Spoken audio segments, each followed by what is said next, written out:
Mit navn det er Knud Stensgaard, og jeg er dyrlæge. Jeg har beskæftiget mig med fugle og andres mindre dyr i mange år, og er for øjeblikket tilsynsførende også i Randers Regnskov. Det her det er egentlig sådan lidt en improviseret video, jeg optager, og det har jeg egentlig ville i lang tid, fordi i mine øjne så er der ingen tvivl om, at fugle, og specielt de større papegøjer, det er nok de mest mishandlede dyr overhovedet, måske i hele verden. Jeg har selv haft fugle siden jeg var 3-4 år, så det er mange år efterhånden. Det er rigtig mange år, og jeg har aldrig været foruden fugle. Fugle, de står mit hjerte meget nær. Egentlig er formålet lidt at give nogle advarsler om fugle. Og der kan det godt være, at August her, han er et rigtig dårligt eksempel, fordi han repræsenterer alt det kærlige, man overhovedet kan forestille sig ved fugle. Jeg er fuldstændig tryg ved August her. Han kunne ikke finde på at bide. Jeg kunne gøre hvad som helst ved ham, og han ville ikke gøre noget. Han er en fantastisk fugl. Så dertil skal siges, at han også knap er kønsmoden endnu, og det betyder også lidt. Men der er nogle ting, man skal gøre sig bemærket, når man vil anskaffe sig en papegøje. Og jeg kan lige så godt komme med de dårlige ting lige med det samme, for det betyder altså noget. Det er nogle tanker, man skal gøre sig. Man skal vide, de larmer. Man skal vide, de griser. Man skal vide, de bider alt i stykker. Man skal vide, at de overlever en i de fleste tilfælde. De bør gøre det i hvert fald. Og så skal man også vide, at ingen fugl er skabt til at sidde alene. De kræver selskab. Og selskab, det betyder også i et tilfælde som August her, at man faktisk er nødsaget til at beskæftige sig med ham hele dagen. Sådan en fyr som August her, han kan godt gå hen og blive rigtig sur, bare man taler i telefon. Skal vi vise, hvad du kan, August? Skal vi vise, hvad du kan? Ja, du kan godt lide at blive klødt under vingen. Han er simpelthen en skattefugl, det er han. Lige nu, når man ser ham, så kunne man jo godt tro, at han var sund og rask, men han er faktisk patient. Fordi der er sket det, at August, ligesom andre papegøjer, og måske specielt kakaduer, at de går hen og spiser ting, de ikke bør spise. Og August her, den har faktisk spist noget fra sit bur, sådan nogle små hængsler, så den har haft en ret voldsom metalforgiftning. Og da den kom, der var den fuldstændig slap og havde blodig diarré. Men nu har det jo, som I kan se, meget bedre.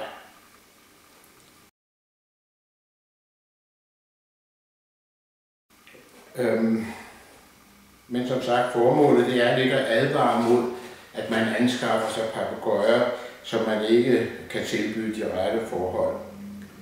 Vi ser jo meget tit og ofte, at papegøjer, selv store papegøjer, jeg har set araer, der sidder i små bitte buer, hvor de stort set ikke kan komme til at sprede deres vinger ud. Det er jo en katastrofe. Det er simpelthen en katastrofe.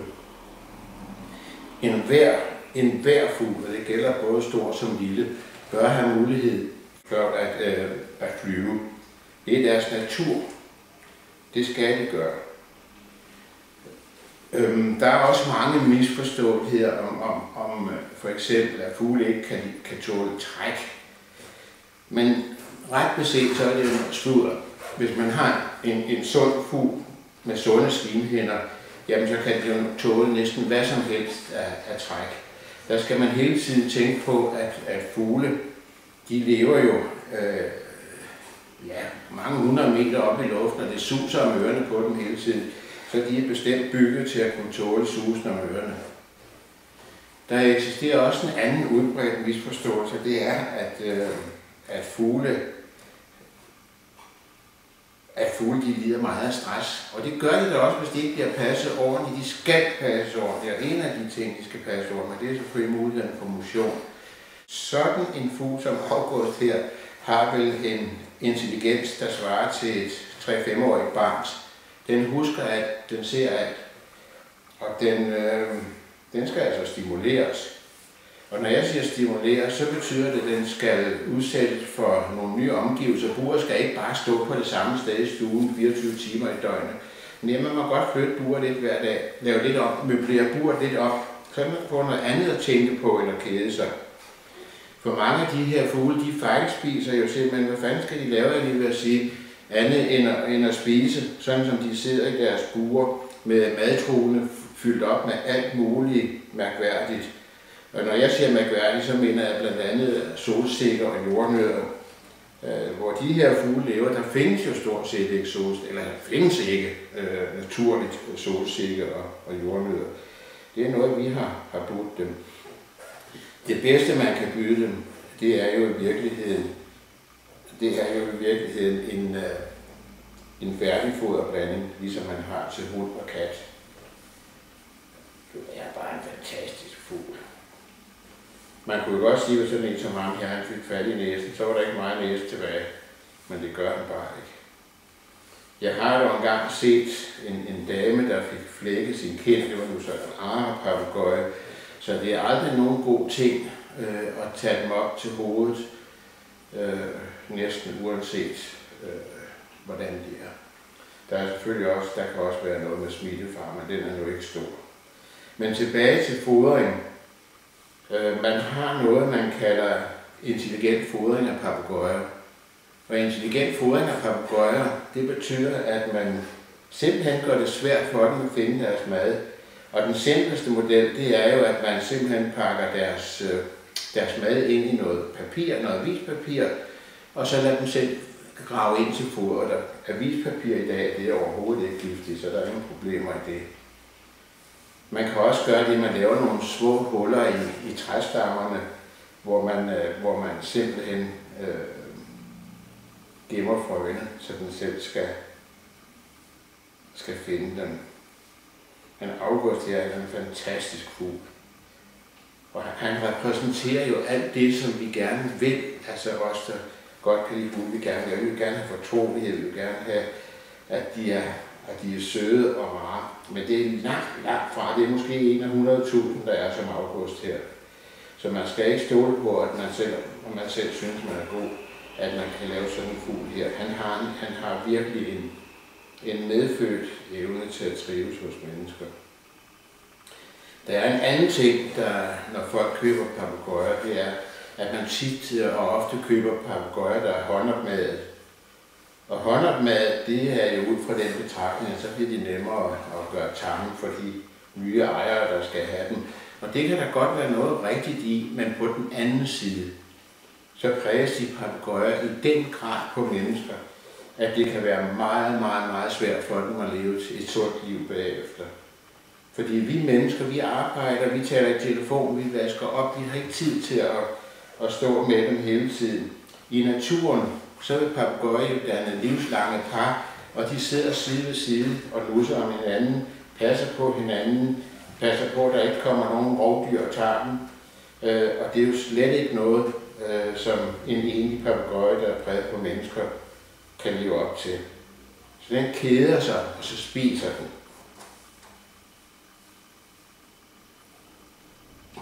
En af de hyppigste sygdomme, vi ser hos papegøjer, det er jo simpelthen fejlernæring. Og det er, fordi folk de går ned i forretningen og køber den bedste papegøjeblanding, de kan finde. Og det er jo tit noget med en hel masse nød og en hel masse solsikke. Men det er jo den rene elendighed. Det er jo lige så galt som at fodre sit eget barn med chokolade eller i stedet for øllebrød. Altså, jeg ved jo godt, hvad der er sundest i hvert fald på mit barn. Og så skal man jo også vide sådan noget som frugter, altså appelsiner, vindruer, æbler, pærer, hvad man ellers skal finde. Der er jo ikke meget andet næring i dem end vand. Naturens frugter, sådan noget som hyben, det er jo fantastisk godt. Hvis man kan finde nogle steder, hvor frugterne i naturen de ikke er sprøjtet, så er det jo rigtig fint. Men ellers så gælder der generelt om at give dem så tunge grøntsager som muligt. Det kan være broccoli, det kan være rød og grønt, gul peber, det kan være mango, det kan være rigtig mange ting. Men stadigvæk, så er det jo ting, som vi har lavet, kan man sige, på kunstig facon, og de vil ikke indeholde det samme, som naturens produkter gør. Og derfor kan det være vigtigt, at man sørger for, at de altid får et tilskud af vitaminer og mineraler. Og prøv at se her. Hvor er det dejligt. Hvor er det dejligt. Det er det.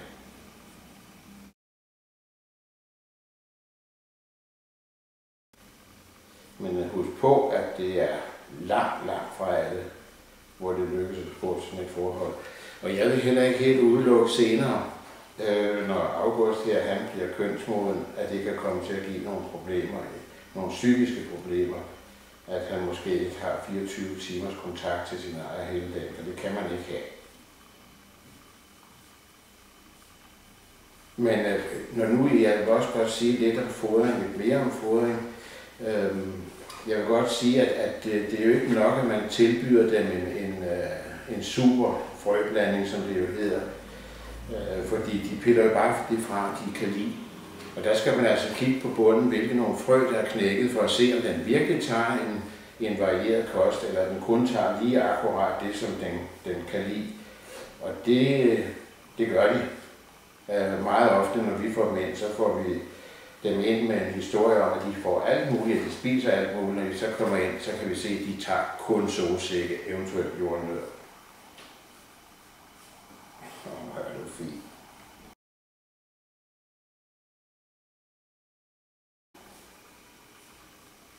En anden ting, der man kan sige om fugle, det er, at mange folk de propper alt muligt med sten, småsten og alt muligt ind, fordi det har man hørt, de skal have. Men det er der ikke nogen af vores normale tamfugle, der skal have. Fugle, der skal have sten i maven, det er sådan nogle som strus, høns, duer, altså fugle, der sluger frøene hele. De har behov for sten til simpelthen at knuse fodret, men det har vores fugle overhovedet ikke. Man har lavet store undersøgelser på papegøjer i naturen, og der har man fundet måske højst 2-3 små sten og ikke mere. Så det er en udbredt skrøne. Meget tit, når vi røntgenfotograferer fugle, så kan vi se, hvordan deres mavesæk er fuldstændig stoppet med sten. Og det er altså forkert, og der er fugle, der er faktisk mange fugle, der dør af det, i hvert fald får komplikationer af det.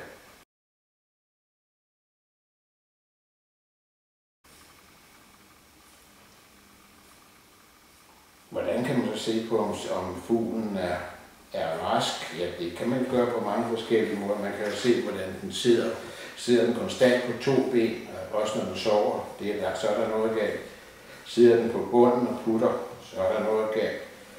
Har den en forkert fjerdragt, så er der noget galt. Nyser den, hoster den, er der noget galt. Men allervigtigst er det måske at kigge på dens klatter. Og klatterne, de skal ligesom bestå af 3 ting. Inde i midten, der skal der være noget mørkt. Det kan være brunt, det kan være grønt, alt efter hvad den spiser. Farven betyder knap så meget. Udenom, der kommer der noget, der skal være helt hvidt, og det skal være helt hvidt. Det hedder urater. Og alleryderst, der kommer der vand, og det kan være i store mængder, hvis de spiser meget frugt. En gylden regel er, at der skal altid være mere af det mørke inde i midten, end af det hvide, der ligger lige udenfor. For hvis der bliver mere af det hvide, så er det fordi, den er begyndt at fordøje sine egne proteinstoffer. Og det vil sige også i hjertemusklen faktisk. Nej, hvad er det fint. Nu understreger jeg, at det, der hedder urater, det skal være hvidt, og det skal det være. Fordi hvis det bliver grønt eller gult, eller i hele taget får en forkert farve, så er det tit et tegn på, at de har en begyndende leverskade. Og så skal man altså have grebet ind i tide.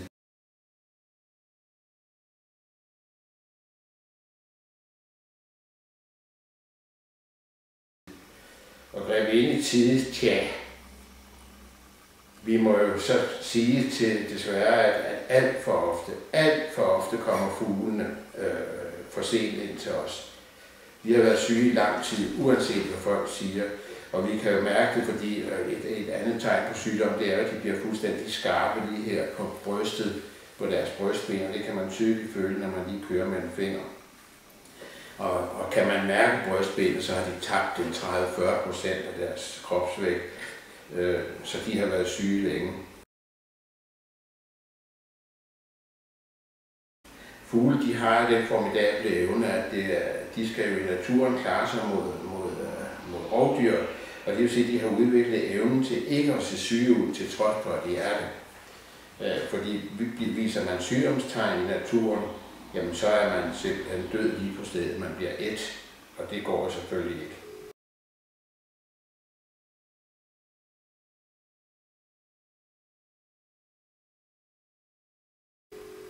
Men du er en fantastisk fugl, August. Det er du.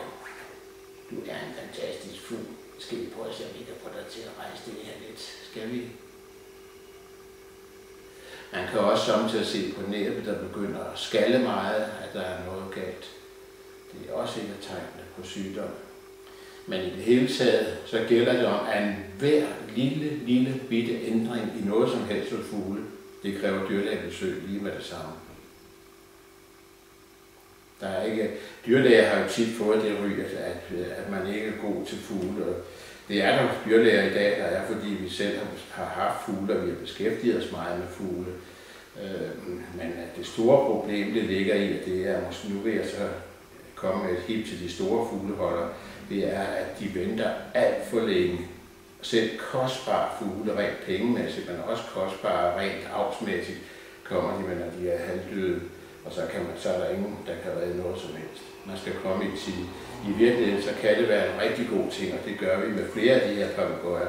Så laver man sådan et årligt helbredstjek, hvor man tager blod, og man tager røntgen. Og blodprøverne siger selvfølgelig om, hvordan de indre organer de fungerer. Og røntgenbillederne, jamen det er måske den allervigtigste diagnostiske ting hos fugle, fordi fuglene de skal være lette. Så de er fyldt med så meget luft indeni, at man kan se alle deres organer meget tydeligt. Så røntgen er en vigtig ting. Og der kan man foregribe begivenhedernes gang. Meget tit kan vi jo give folk nogle råd om, at de skal fodre anderledes, de skal lade være med at komme sten i bunden. Og jeg vil også godt lige komme tilbage til en anden ting, som jeg talte om lidt tidligere. Og det er, hvordan sådan et bur skal indrettes.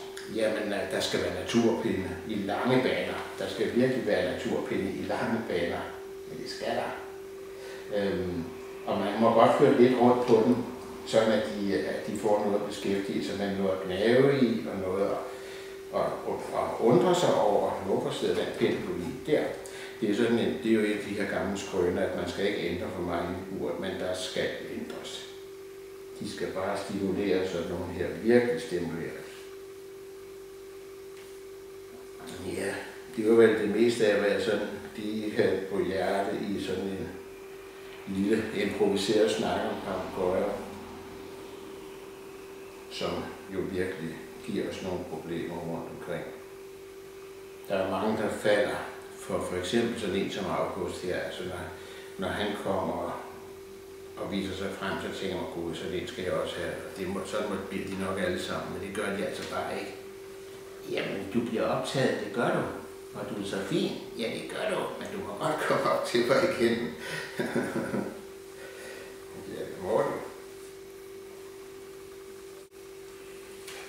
Jeg kan se, når vi har haft August ude herovre, at den vil gerne vide alting, og det er altså virkelig noget, man skal passe på, at den ikke gør sådan videre i ting, den ikke må. Så derfor beskæftige den på alle mulige andre måder, nye pinde, nye synsindtryk, genfoder og hvad man ellers kan finde på.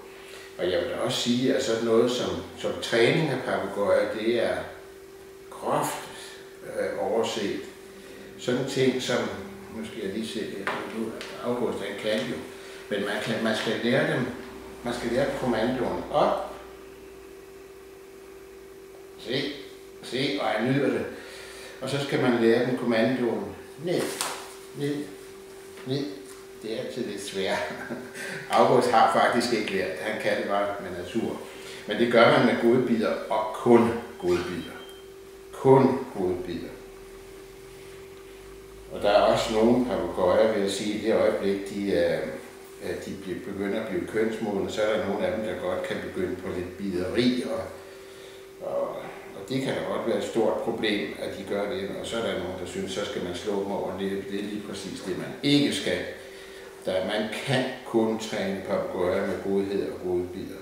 Ikke noget med at daske til dem, ikke noget med at knipse på næbbet, ingenting. Ja, det er dejligt. Men jeg kan jo godt forstå, at man bliver solgt, når man ser sådan en som August her, men altså, det kræver sin mand og sin dame.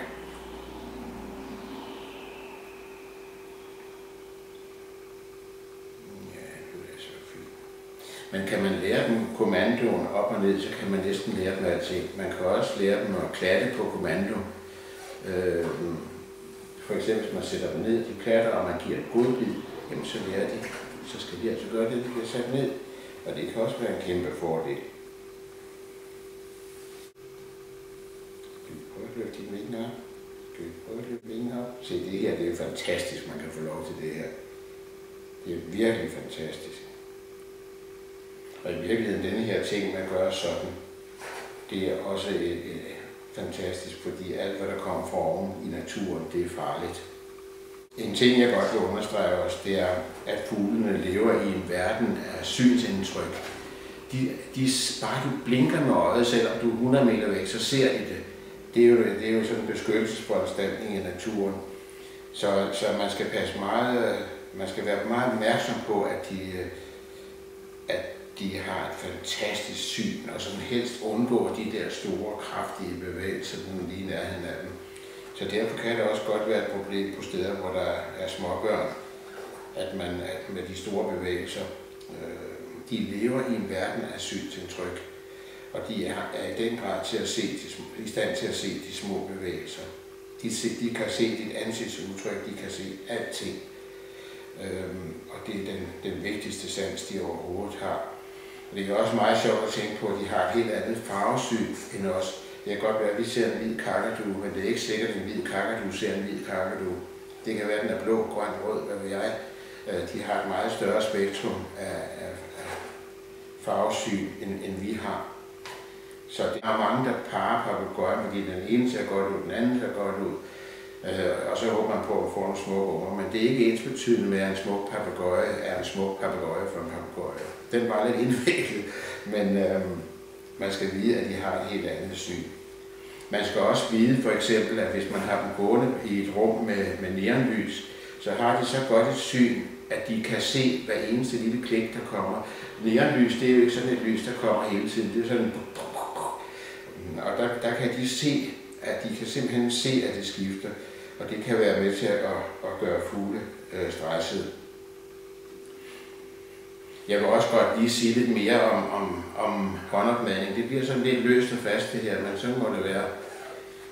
Håndopmadning, jeg går ikke ind for håndopmadning. Og jeg går slet ikke ind for, at man sælger fugleunger, som er i gang med at blive håndopmadet. Håndopmadet, det er en kunst, hvis det endelig skal være. Men det er meget bedre er det, at man lader forældrene ruge dem, ligge på dem og få dem op den første måned, for eksempel, hvis man da vil håndopmade. Men jeg vil vende den om og sige, at alt kan lade sig gøre med hensyn til tamhed, hvis det er den rigtige fugl, og man har den rigtige tålmodighed. Man behøver slet ikke håndopmadning. Der er meget business i håndopmadning også, fordi man kan lave flere unger, og man får mere for dem, fordi man kan sige, at de er håndopmadet. En ting, som kan spille en rolle ved håndopmadning, det er jo simpelthen også, om det er en mand eller en dame, der håndopmader dem. For lige snart de slår øjnene op, så lægger de mærke til, hvem og hvad, der fodrer dem. Og hvis det er en mand, jamen, så er de præget på mænd resten af livet. Hvis det er en dame, så er de præget på damer resten af livet. Og det kan blive et kæmpe problem. Vi hører meget tit, folk kommer herind og siger til os, det er mærkeligt, for den kan overhovedet ikke blive mænd, eller omvendt, den kan ikke blive damer. Og det ligger simpelthen mange gange i, at de er håndopmadet og præget på et bestemt menneskekøn. Men fantastisk. fantastisk her. Ja, skal du ikke putte lidt. Det er fuldstændig ligesom en lille baby det her, og sådan er deres intelligens også. Så. Og jeg vil da også lige sige med hende, nu har jeg talt lidt om, at den har spist noget metal, at den er så rask nu, at den går hjem. Det tror jeg, alle parter er meget glade for. Så det var en lille snak om papegøjer, og jeg håber, det skinner lidt igennem, at jeg ikke går ind for alt, hvad der sker ude i den store verden, og også at jeg holder meget af fugle. Det er virkelig. Min opdragelse med fugle, den stammer jo simpelthen fra, at jeg er opvokset i en lejlighed, hvor vi hverken måtte have hund eller kat, men vi har haft alt muligt andet fra, jeg havde en tam grønvirks til skildpadder, til slanger, til en tam alge i min mors køkken, og you name it, jeg har haft det hele stort set. Men det eneste dyr, jeg har haft kontinuerligt, næsten fra barnsben til nu, det er fugle. Jeg har aldrig været uden fugle, og det håber jeg heller aldrig, jeg kommer til. Det betyder meget for mig. Ja, var det August? Skal vi sige farvel og tak? Skal vi farvel?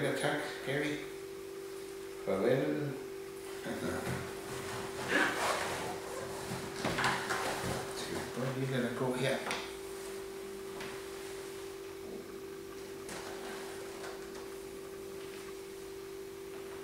Så, du er så fin. Ja, du.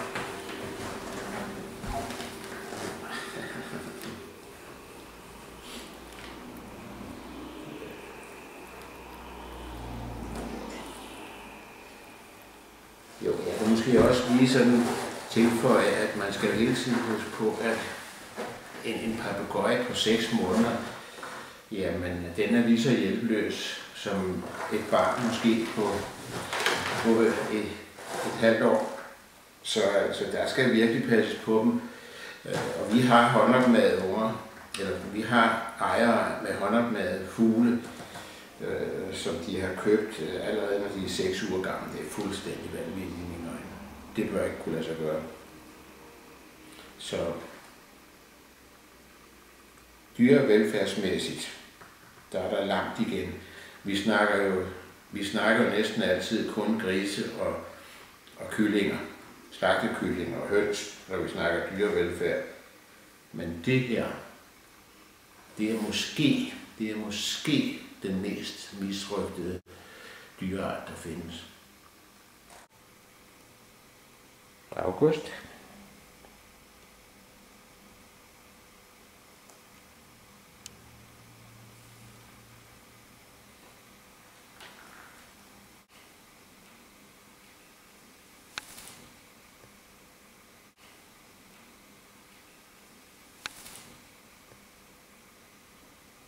Se, hvad han gør sig til.